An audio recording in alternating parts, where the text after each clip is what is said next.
शनिवार के दिन ज़रूर पढ़े यह कथा। सब की मनोकामनाएं शनिदेव की अनुकंपा से पूरी होगी। एक समय स्वर्गलोक में सबसे बड़ा कौन के प्रश्न पर 9 ग्रहों में वाद विवाद हो गया। विवाद इतना बढ़ गया कि परस्पर भयंकर युद्ध की स्थिति बन गई। निर्णय के लिए सभी देवता देवराज इंद्र के पास पहुँचे और बोले, हे देवराज, आपको निर्णय करना होगा कि हम में से सबसे बड़ा कौन है। देवताओं का प्रश्न सुनकर देवराज इंद्र उलझन में पड़ गए। इंद्र बोले, मैं इस प्रश्न का उत्तर देने में असमर्थ हूँ। हम सभी पृथ्वी लोक में उज्जैनी नगरी के राजा विक्रमादित्य के पास चलते हैं। देवराज इंद्र सहित सभी ग्रह यानी देवता उज्जैनी नगरी पहुँचे। महल में पहुंचकर जब देवताओं ने उनसे अपना प्रश्न पूछा तो राजा विक्रमादित्य भी कुछ देर के लिए परेशान हो उठे, क्योंकि सभी देवता अपनी अपनी शक्तियों के कारण महान थे। किसी को भी छोटा या बड़ा कह देने से उनके क्रोध के प्रकोप से भयंकर हानि पहुंच सकती थी। अचानक राजा विक्रमादित्य को एक उपाय सूझा और उन्होंने विभिन्न धातुओं स्वर्ण, रजत, चांदी, कांसा, ताम्र, तांबा, सीसा, रांगा, जस्ता, अभ्रक व लोहे के 9 आसन बनवाए। धातुओं के गुणों के अनुसार सभी आसनों को एक दूसरे के पीछे रखवा कर उन्होंने देवताओं को अपने अपने सिंहासन पर बैठने को कहा। देवताओं के बैठने के बाद राजा विक्रमादित्य ने कहा, आपका निर्णय तो स्वयं हो गया। जो सबसे पहले सिंहासन पर विराजमान है वही सबसे बड़ा है। राजा विक्रमादित्य के ये निर्णय को सुनकर शनि देवता ने सबसे पीछे आसन पर बैठने के कारण अपने को छोटा जानकर क्रोधित होकर कहा, राजा विक्रमादित्य, तुमने मुझे सबसे पीछे बैठाकर मेरा अपमान किया है। तुम मेरी शक्तियों से परिचित नहीं हो। मैं तुम्हारा सर्वनाश कर दूंगा। शनि ने कहा, सूर्य एक राशि पर 1 महीने, चंद्रमा 2.25 दिन, मंगल 1.5 महीने, बुध और शुक्र 1 महीने, बृहस्पति 13 महीने रहते हैं। लेकिन मैं किसी राशि पर 7.5 वर्ष 7.5 तक रह सकता हूँ। बड़े बड़े देवताओं को मैंने अपने प्रकोप से पीड़ित किया है। राम को 7.5 के कारण ही वन में जाकर रहना पड़ा और रावण को 7.5 के कारण ही युद्ध में मृत्यु का शिकार बनना पड़ा। राजा, अब तू भी मेरे प्रकोप से नहीं बच सकेगा। इसके बाद अन्य ग्रहों के देवता तो प्रसन्नता के साथ चले गए, परंतु शनिदेव बड़े क्रोध के साथ वहां से विदा हुए। राजा विक्रमादित्य पहले की तरह ही न्याय करते रहे। उनके राज्य में सभी स्त्री पुरुष बहुत आनंद से जीवन यापन कर रहे थे। कुछ दिन ऐसे ही बीत गए। उधर शनिदेव अपने अपमान को भूले नहीं थे। विक्रमादित्य से बदला लेने के लिए एक दिन शनिदेव ने घोड़े के व्यापारी का रूप धारण किया और बहुत से घोड़ों के साथ उज्जैनी नगरी पहुँचे। राजा विक्रमादित्य ने राज्य में किसी घोड़े के व्यापारी के आने का समाचार सुना तो अपने अश्वपाल को कुछ घोड़े खरीदने के लिए भेजा। घोड़े बहुत कीमती थे। अश्वपाल ने जब वापस लौटकर इस संबंध में बताया तो राजा विक्रमादित्य ने स्वयं आकर एक सुंदर व शक्तिशाली घोड़ा पसंद किया। घोड़े की चाल देखने के लिए राजा उस घोड़े पर सवार हुए तो वह घोड़ा बिजली की गति से दौड़ पड़ा। तेजी से दौड़ता घोड़ा राजा को दूर एक जंगल में ले गया और फिर राजा को वहां गिराकर जंगल में कहीं गायब हो गया। राजा अपने नगर को लौटने के लिए जंगल में भटकने लगा, लेकिन उन्हें लौटने का कोई रास्ता नहीं मिला। राजा को भूख प्यास लग गई। बहुत घूमने पर उसे एक चरवाहा मिला।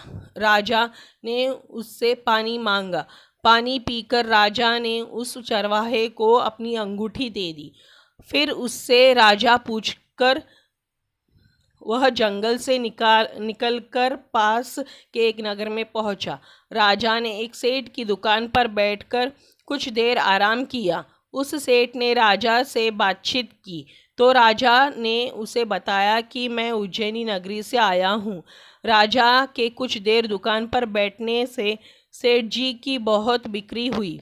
सेठ ने राजा को बहुत भाग्यवान समझा और खुश होकर उसे अपने घर भोजन के लिए ले गया। सेठ के घर में सोने का एक हार खूंटी पर लटका हुआ था। राजा को उस कमरे में छोड़कर सेठ कुछ देर के लिए बाहर गया। तभी एक आश्चर्यजनक घटना घटी। राजा के देखते देखते सोने के उस हार को खूंटी निगल गई। सेठ ने कमरे में लौटकर हार को गायब देखा तो चोरी का संदेह राजा पर ही किया, क्योंकि उस कमरे में राजा ही अकेला बैठा था। सेठ ने अपने नौकरों से कहा कि इस परदेसी को रस्सियों से बांधकर नगर के राजा के पास ले चलो। राजा ने विक्रमादित्य से हार के बारे में पूछा तो उसने बताया कि उसके देखते ही देखते खूंटी ने हार को निगल लिया था। इस पर राजा ने क्रोधित होकर चोरी करने के अपराध में विक्रमादित्य के हाथ पांव काटने का आदेश दे दिया। राजा विक्रमादित्य के हाथ पांव काटकर उसे नगर की सड़क पर छोड़ दिया गया। कुछ दिन बाद एक तेली उसे उठाकर अपने घर ले गया और उसे अपने कोलू पर बैठा दिया। राजा आवाज़ देकर बैलों को हाँकता रहता। इस तरह तेली का बैल चलता रहा और राजा को भोजन मिलता रहा। शनि के प्रकोप की 7.5 पूरी होने पर वर्षा ऋतु प्रारंभ हुई। राजा विक्रमादित्य एक रात मेघ मल्हार गा रहा था कि तभी नगर में राजा की लड़की राजकुमारी मोहिनी रथ पर सवार उस तेली के घर के पास से गुजरी। उसने मेघ मल्हार सुना तो उसे बहुत अच्छा लगा और दासी को भेजकर गाने वाले को बुलाने को कहा। दासी ने लौटकर राजकुमारी को अपंग राजा के बारे में सब कुछ बता दिया। राजकुमारी उसके मेघ मल्हार से बहुत मोहित हुई, अतः उसने सब कुछ जानकर भी अपंग राजा से विवाह करने का निश्चय कर लिया। राजकुमारी ने अपने माता पिता से जब यह बात कही तो वे हैरान रह गए। रानी ने मोहिनी को समझाया, बेटी तेरे भाग्य में तो किसी राजा की रानी होना लिखा है, फिर तू उस अपंग से विवाह करके अपने पाँव पर कुल्हाड़ी क्यों मार रही है। राजकुमारी ने अपनी जिद नहीं छोड़ी। अपनी जिद पूरी कराने के लिए उसने भोजन करना छोड़ दिया और प्राण त्याग देने का निश्चय कर लिया। आखिर राजा रानी को विवश होकर अपंग विक्रमादित्य से राजकुमारी का विवाह कराना पड़ा। विवाह के बाद राजा विक्रमादित्य और राजकुमारी तेली के घर में रहने लगे। उसी रात स्वप्न में शनिदेव ने राजा से कहा, राजा तुमने मेरा प्रकोप देख लिया, मैंने तुम्हें अपने अपमान का दंड दिया है। राजा ने शनिदेव से क्षमा करने को कहा और प्रार्थना की, है शनिदेव आपने जितना दुख मुझे दिया है अन्य किसी को न देना। शनिदेव ने कुछ सोचकर कहा, राजा मैं तुम्हारी प्रार्थना स्वीकार करता हूँ। जो कोई स्त्री पुरुष मेरी पूजा करेगा, शनिवार को व्रत करके मेरी व्रत कथा सुनेगा, उस पर मेरी अनुकंपा बनी रहेगी। प्रातःकाल राजा विक्रमादित्य की नींद खुली तो अपने हाथ पांव देखकर राजा को बहुत खुशी हुई। उसने मन ही मन शनिदेव को प्रणाम किया। राजकुमारी भी राजा के हाथ पांव सही सलामत देखकर आश्चर्य में डूब गई। तब राजा विक्रमादित्य ने अपना परिचय देते हुए शनि के प्रकोप की सारी कहानी सुनाई।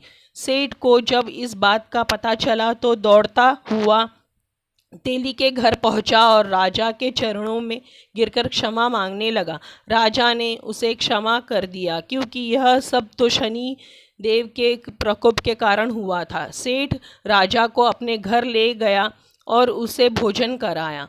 भोजन करते समय वहाँ एक आश्चर्यजनक घटना घटी। सबके देखते देखते उस खूंटी ने हार उगल दिया। सेठ जी ने अपनी बेटी का विवाह भी राजा के साथ कर दिया और बहुत से स्वर्ण आभूषण, धन आदि देकर राजा को विदा किया। राजा विक्रमादित्य राजकुमारी मोहिनी और सेठ की बेटी के साथ उज्जैनी पहुँचे तो नगरवासियों ने हर्ष से उनका स्वागत किया।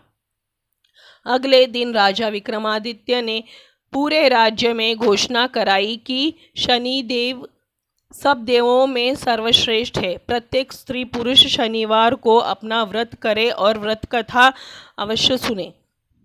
राजा विक्रमादित्य की घोषणा से शनिदेव बहुत प्रसन्न हुए। शनिवार का व्रत करने और व्रत कथा सुनने के कारण सभी लोगों की मनोकामनाएं शनिदेव की अनुकंपा से पूरी होने लगी। सभी लोग आनंद पूर्वक रहने लगे। दोस्तों, आपको हमारी ये शनि व्रत कथा कैसी लगी? अगर अच्छी लगी हो तो इसी तरह की कथाओं के लिए चैनल को सब्सक्राइब करें, वीडियो को लाइक करें, शेयर करें। धन्यवाद।